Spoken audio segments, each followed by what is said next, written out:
પ્રવૃત્તિ ગઈકાલે ભાઈઓની સાથે વાત કરતો હતો. પૂજ્ય દાદા પાંડુરંગ દાદા સ્વાધ્યાયની પ્રવૃત્તિને પણ 100 વર્ષ થઈ રહ્યા છે. ભગવદ્ ગીતા પાઠશાળાને થોડુંક એટલા માટે કીધા વગર નથી રહી શકતો કે હું એ પાઠશાળાનો વિદ્યાર્થી છું.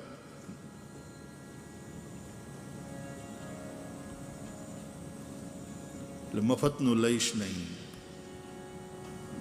પુરુષાર્થ કર, અર્જુનની જેમ લડ, હાક મારતો જા, મદદ તૈયાર છે. Krishna is with you, Krishna is not for you. ભગવાન મારી સાથે છે, ભગવાન મારા માટે નથી.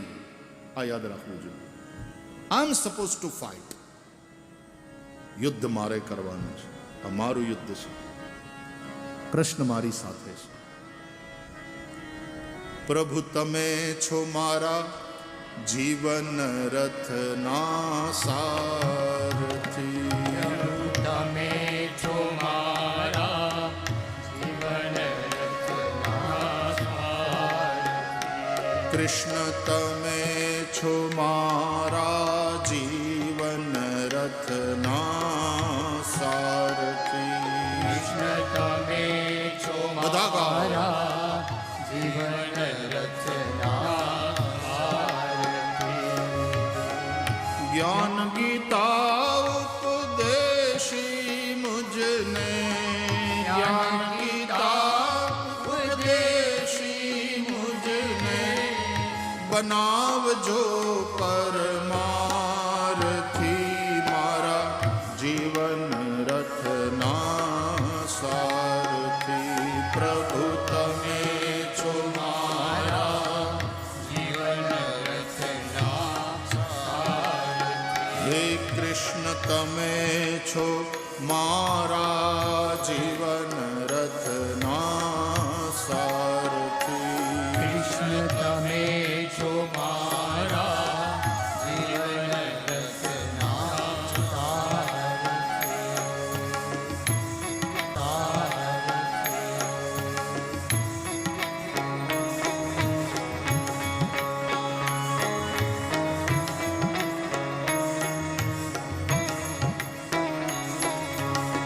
મારું તારું મનથી મૂકું, મારું તારું મામકા પાંડવાશ્ચૈવ. મારું તારું મનથી મૂકું. મોહાંધ ધૃતરાષ્ટ્રના મનમાં આ ભેદ છે. મારું તારું મનથી મૂકું. મારું તારું મનથી મૂકું. ભક્તિ કેરો પંથ ન ચૂકું. ભક્તિ કેરો પંથ ન ચૂકું. ભક્તિ કેરો પંથ ન ચૂકું. ભક્તિ કેરો પંથ ન ચૂકું. હૈયું મારું કદી ન વિસરે. હૈયું મારું કદી ન વિસરે. આ દુનિયા છે સ્વાર્થી મારા જીવન રથના સારથી. ઓ પ્રભુ તમે છો મારા જીવન રથના સારથી. પ્રભુ તમે છો મારા જીવન રથના સારથી. જ્ઞાન ગીતા ઉપદેશી મુજને, જ્ઞાન ગીતા ઉપદેશી મુજને, બનાવજો પરમારથી મારા જીવન રથના સારથી. પ્રભુ તમે છો મારા જીવન રથના સારથી. ઓ કૃષ્ણ તમે છો મારા જીવન રથના સારથી.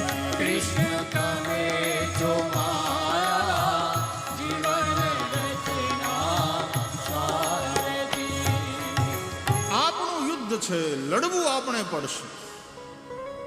કૃષ્ણ આપણને હથિયાર મૂકવા નહીં દે. અર્જુનના હાથમાંથી ગાંડીઓ પડી જાય અને અર્જુનને પરસેવો વળવા માંડે, એ જોઈને કૃષ્ણને ચિંતા થાય. પાર્થ એટલે પુરુષાર્થ.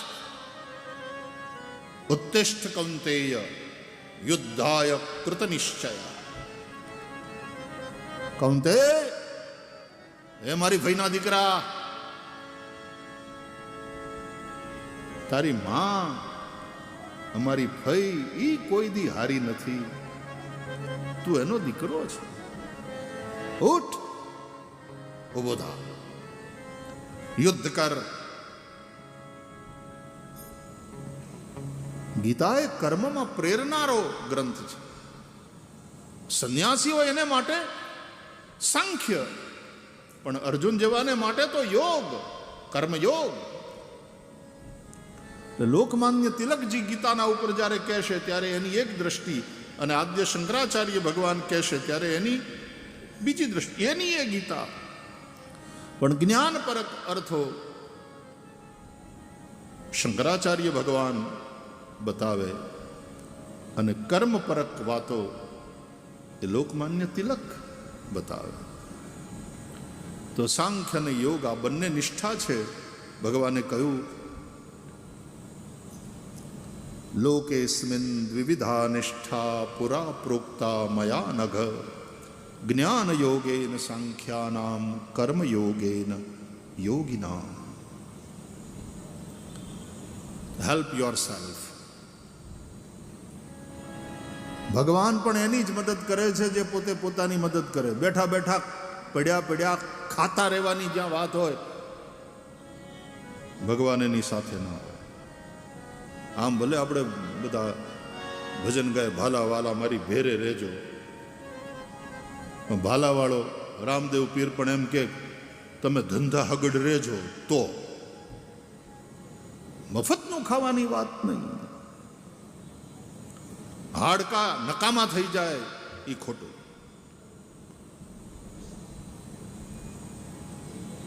જીવો ત્યાં સુધી કર્મ કરતા રહો. કુર્વન્નેવેહ કર્માણી જીજવિષે છતમ સમાહા, ઉપનિષદ કહે છે. જેનામાં રજોગુણ છે, જે સંસારી છે, કર્મ કરતા કરતા એને 100 વર્ષ પર્યંત જીવવાની કામના કરવી.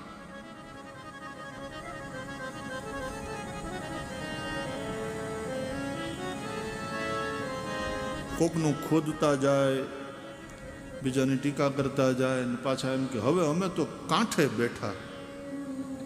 કાંઠે બેઠા એ વાત સાચી, પણ બીજાને ધક્કો મારવા. ऐसा जीवन किस काम का? उपयोगी बनो. जो ઉપરાષ્ટ્રપતિ બને ને એકવાર, પછી એના રાષ્ટ્રપતિ બનવાના ચાન્સીસ વધારે કહેવાય. શક્યતા છે કે જે ઉપરાષ્ટ્રપતિ છે આજે એ આવતીકાલે રાષ્ટ્રપતિ બને. જે ઉપમુખ્યમંત્રી બને, ભવિષ્યમાં એ કદાચ મુખ્યમંત્રી બને એવા ચાન્સ વધારે. એમ જે ઉપયોગી બને એ યોગી બને એવા ચાન્સ વધારે. ભગવાન શ્રી કૃષ્ણ અર્જુનને કહે છે, તસ્માત યોગી ભવાર્જુન. હે અર્જુન, એ માટે થઈને તું યોગી બન. યોગી થવા માટે શું કરવાનું? ઉપયોગી બનવાનું. જીવો ત્યાં સુધી તમે તમારી ઉપયોગિતાને ટકાવી રાખો. જો ઉપયોગિતા ગઈ, ફેંકાઈ જાશો. આ દુનિયાનો દસ્તુર છે. ઉપયોગિતા ટકાવી રાખો. જે પણ ઉપયોગી નથી રહેતું ફેંકાઈ જાય છે. ઉપયોગી બનો. સમાજને માટે ઉપયોગી બનો.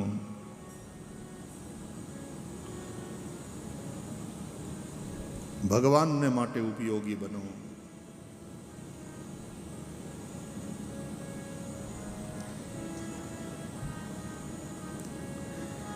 આપણે ત્યાં અર્પણ, તર્પણ અને સમર્પણ સંસ્કૃતિની આપણી જે જીવન પદ્ધતિ છે એમાં આ ત્રણ શબ્દો બહુ મહત્વના છે. અર્પણ, તર્પણ, સમર્પણ. આ ત્રણેયમાં ત્યાગ છે. ત્યાગ વિના ન અર્પણ થાય, ત્યાગ વિના ન તર્પણ થાય, ત્યાગ વિના ન સમર્પણ થાય. માટે ત્યાગની ભાવના ઉપનિષદો કહે છે તેન ત્યક્તેન ભુંજીથા. ત્યાગે નહીં કે અમૃતત્વ માનશુ. સમાજ માટે કરેલો ત્યાગ એ અર્પણ. પિતૃઓ માટે કરેલો ત્યાગ, આપણા વડીલો, આપણા મા બાપ, આપણા દાદા દાદી અથવા તો દિવંગત પિતૃઓ એના માટે કરેલો ત્યાગ એ તર્પણ.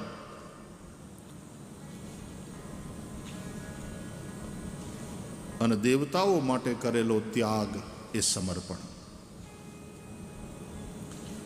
આ ત્રણેય માટે ત્યાગ કરવો જોઈએ. કેમ? કારણ કે ત્રણેયનું આપણા ઉપર ઋણ છે. આપણા મા બાપનું, આપણા પૂર્વજોનું આપણા ઉપર ઋણ છે, પિતૃ ઋણ. એટલે તર્પણ કરવું જોઈએ, એના માટે ત્યાગ કરવો જોઈએ, ઋણ ચૂકવવું પડે. સમાજનું ઋણ છે આપણા ઉપર, સમાજના મનુષ્યોનું ઋણ છે. હું પૈસાદાર બન્યો હોઉં તો સમાજમાં અને સમાજ થકી. હું મોટો બનીને પૂજાતો હોઉં, પ્રસિદ્ધિ મને મળી હોય તો એ સમાજ થકી. સીધી સી બાત હૈ. એટલા માટે સમાજનું મારા ઉપર ઋણ છે. સમાજ માટે હું ત્યાગ કરું. સમાજ સેવા, સમાજના ઉત્થાન માટે, રાષ્ટ્રના ઉત્થાન માટે હું જે સમય આપું, અર્પણ. સંઘ પરિવારને 100 વર્ષ થયા, શતાબ્દી વર્ષ છે. કોઈ બીજા ઉત્સવ નહીં, પણ નવા સંકલ્પો સાથે અને નવા જોશ સાથે પાછા બધા જ પૂર્ણ સમયના કાર્યકર્તાઓ હોય કે બીજા કાર્યકર્તાઓ હોય, એ બધા લાગ્યા છે સમાજોત્થાન, રાષ્ટ્રોત્થાન, ભારતીયતાની રક્ષા.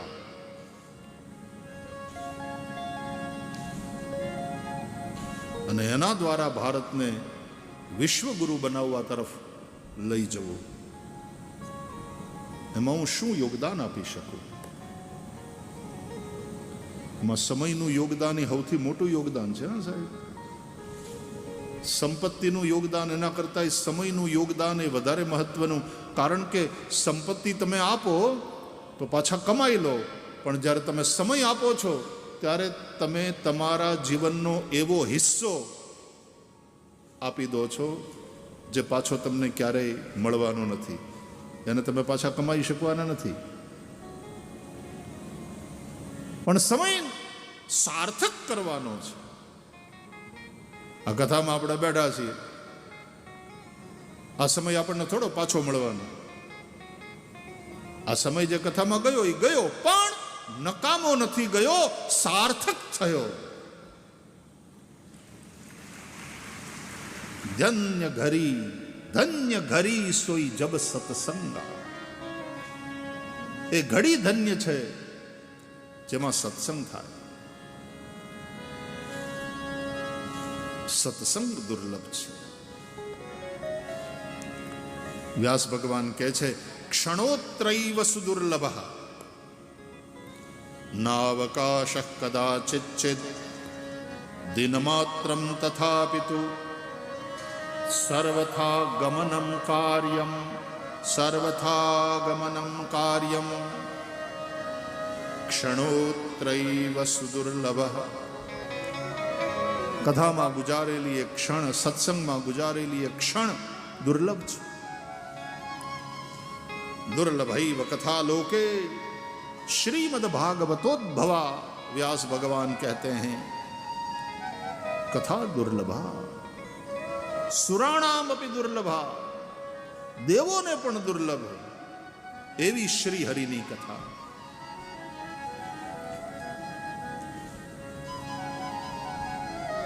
અર્પણ, તર્પણ, દેવતાઓ માટે કરેલો ત્યાગ, સમર્પણ. વાયુ દેવતા, વરુણ દેવતા જે વરસ્યાને લ્યો. હમણાં એક જણો મને કહેતો હતો કે આ તો જવાનું નામ નથી લેતો. આપણે એમ કહીએ ને કે તો અતિથિની જેમ આવીને વયો જાય, તો હવે પૂછવાનું મન થાય છે, અતિથિ તુમ કબ જાઓગે? આ બહુ કરી ભાઈ, હવે હવે હવે પધારો. પાછા હવામાન ખાતાવાળા કે ચોમાસાએ વિદાય લીધી, એમ હશે.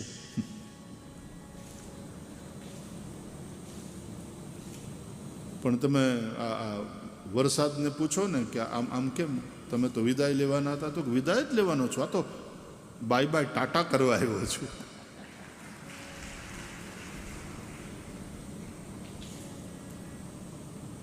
કે બહુ સારું લ્યો, હવે આવજો પાછા આવતા ચોમાસે. તો કે નહીં, એમ તો વચ્ચે વચ્ચે યાદ આવશે તો વળી મોઢું દેખાડી જશું. એ ટાણા વગરના મોઢું દેખાડવા આવે એ માવઠા, નહીં તો વરસાદ. મેઘ રાજા, રાજા જેવું એને માન મળે. તો વરુણ દેવ, સૂર્યદેવ, ચંદ્રદેવ, વાયુદેવ, અગ્નિદેવ, પ્રકૃતિના બધા તત્વોને આપણે દેવ કહીએ છીએ. એ બધા દેવો જેને આધીન છે પરબ્રહ્મ, પરમાત્મા. એટલા માટે અંગ્રેજીમાં ક્યાં કહે ડેમી ગોડ્સ કહે છે. પણ આ બધા દેવતાઓનો આપણા ઉપર અનુગ્રહ છે. સૂર્ય છે તો જીવાય છે, ચંદ્રમા છે તો જીવન ચાલે છે, વાયુદેવ છે તો આપણા શ્વાસ ચાલે છે, વરુણદેવ છે તો ખેતરમાં અન્ન પાકે છે, અગ્નિદેવ છે તો આપણું જીવન ચાલે. આ બધા જ દેવતાઓને માટે કરેલો ત્યાગ એ સમર્પણ. અને એટલા માટે આપણે યજ્ઞ કરીએ છીએ. આ દેવોના નિમિત્તે આપણે અગ્નિની અંદર આહુતિ આપીએ છીએ, સ્વાહા બોલતા બોલતા. વરુણાય સ્વાહા, સૂર્યાય સ્વાહા, ચંદ્રમસે સ્વાહા. આપણી પૃથ્વી સિવાયના જે બીજા ગ્રહો છે એને આપણે દેવ કહીએ છીએ. બુધાય સ્વાહા,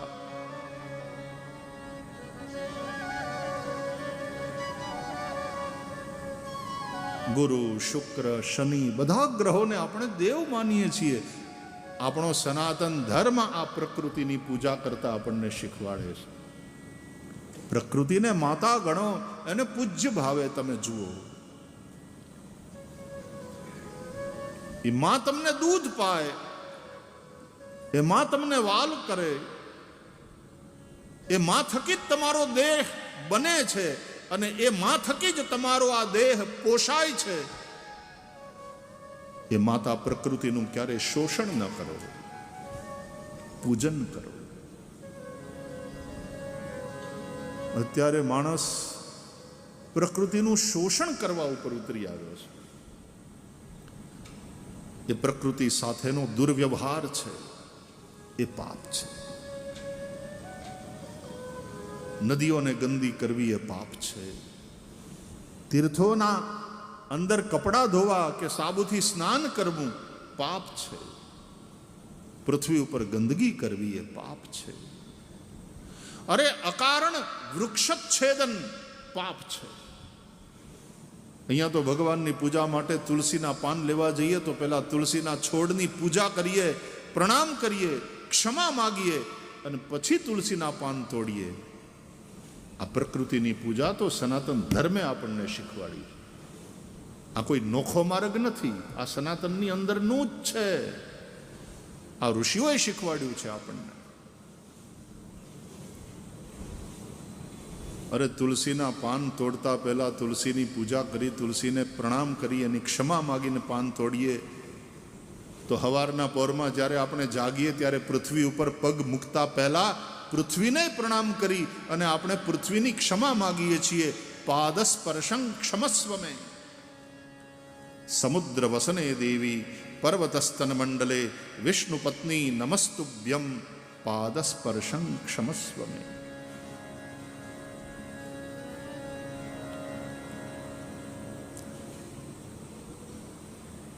મનુષ્યનો વ્યવહાર મનુષ્યેતર જે પ્રાણીઓ જીવસૃષ્ટિ પંખીઓ છે એની સાથે કેવો હોવો જોઈએ?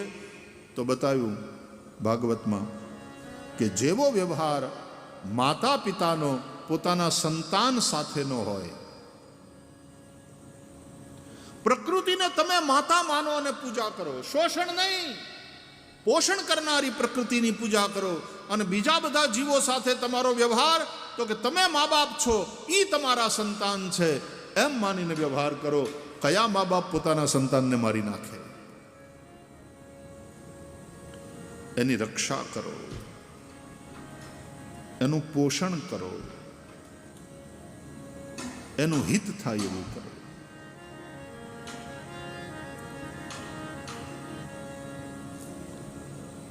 આ ભાગવત આપણને શીખવાડે છે, આ ઋષિઓનો સંદેશ છે.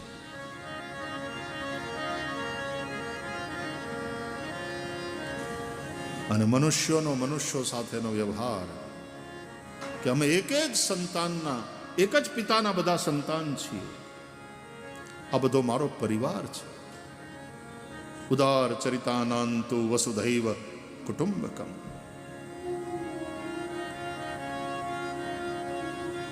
પરસ્પર પ્રેમ. મારામાં પણ ભગવાન બેઠો છે, તારામાં પણ ભગવાન બેઠો છે. હામાં મળીએ ત્યારે આપણે રામ રામ કરીએ છીએ.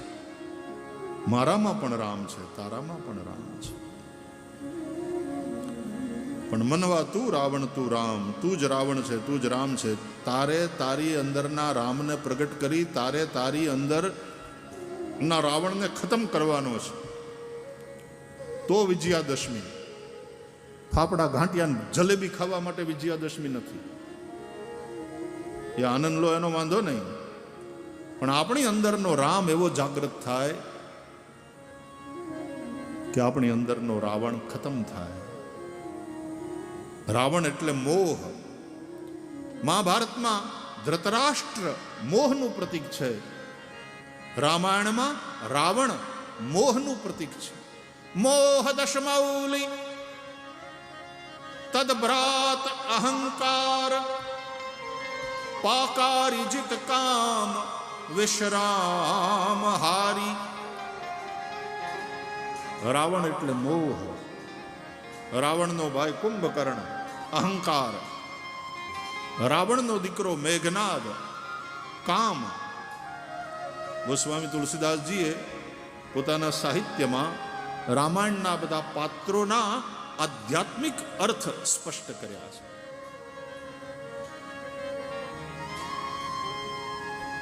તો મેન જે રાક્ષસ છે ને રામાયણમાં, મુખ્ય ખલનાયક એ રાવણ છે. તો આપણા જીવનનો પણ મુખ્ય ખલનાયક હોય તો એ મોહ છે.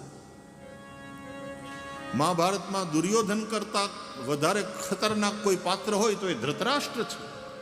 મોહ. મોહ સકલ વ્યાધિન કર મૂલા.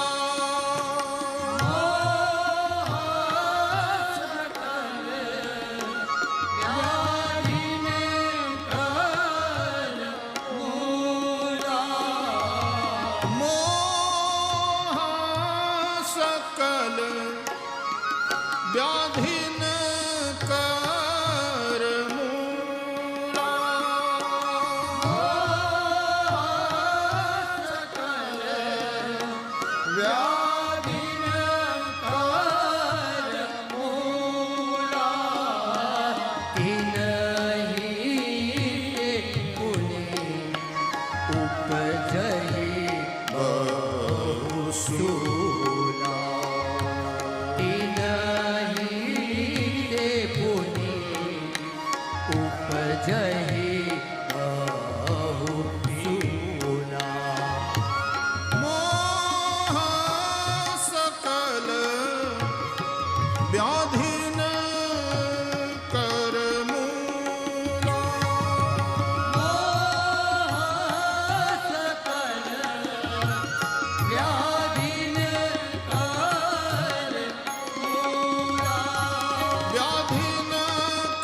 व्याधियों का मूल है, सब समस्याओं की जड़ है.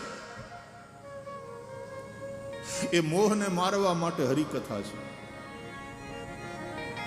બિનુ સત્સંગન હરિકથા તા બિનુ મોહન ભાગ, મોહ ગયે બિનુ રામ પદ होई न दृढ़ अनुराग. तुलसीदास जी कहते हैं रामायण में, सत्संग विना हरि कथा नहीं થાય, हरि कथा विना मोह नहीं જાય, અને મોહ નહીં મટે ત્યાં સુધી ભગવાનમાં ભક્તિ નહીં થાય. આખી ભગવદ્ ગીતા એનો ઉપદેશ ભગવાન શ્રી કૃષ્ણે અર્જુનને કર્યો અને પછી પૂછ્યું,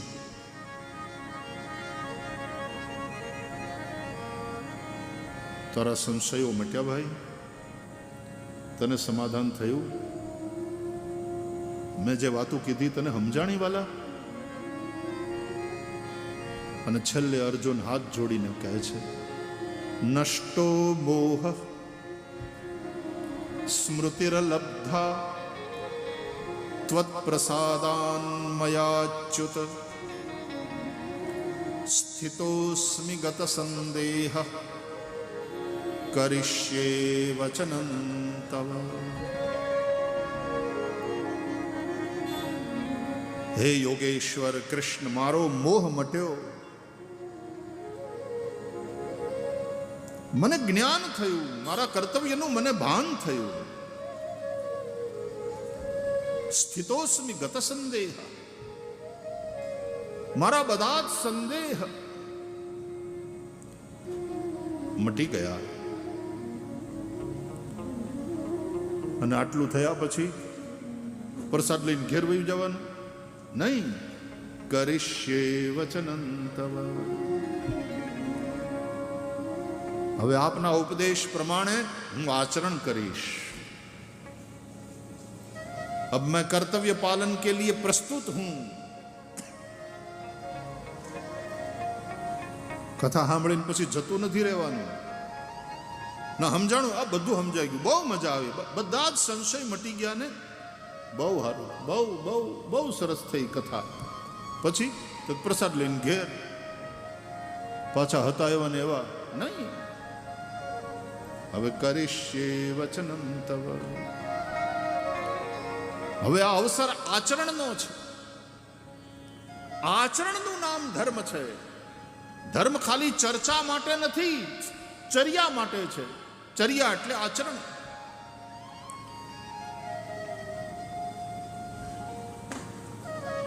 આજે ધર્મ ચર્ચા તો બહુ થાય છે, પણ ધર્મચર્યા કેટલી થાય છે? ધાર્મિક પ્રવૃત્તિ બહુ વધી હોય એવું લાગે છે, પણ એ પ્રવૃત્તિ કયા પ્રકારની છે? ધર્મની ગાયને દોઈ લેવાની કે ધર્મની ગાયને ચારો નાખવાની? જરા થોડો વિચાર કરજો ગંભીરતા સાથે. અત્યારે જે ધાર્મિક પ્રવૃત્તિ વધેલી દેખાય છે એ કયા પ્રકારની છે? ધર્મની ગાયને ચારો નાખવાની કે ધર્મની ગાયને દોઈ લેવાની? આ પ્રવૃત્તિ કઈ છે? ધર્મની ગાયનું પોષણ થાય, ધર્મની ગાયની સેવા થાય, એને ચારો નાખવાની, એને ખવડાવવાની, એ પ્રવૃત્તિ કેટલી? બધાએ ધર્મની ગાયને દોઈ લેવી છે.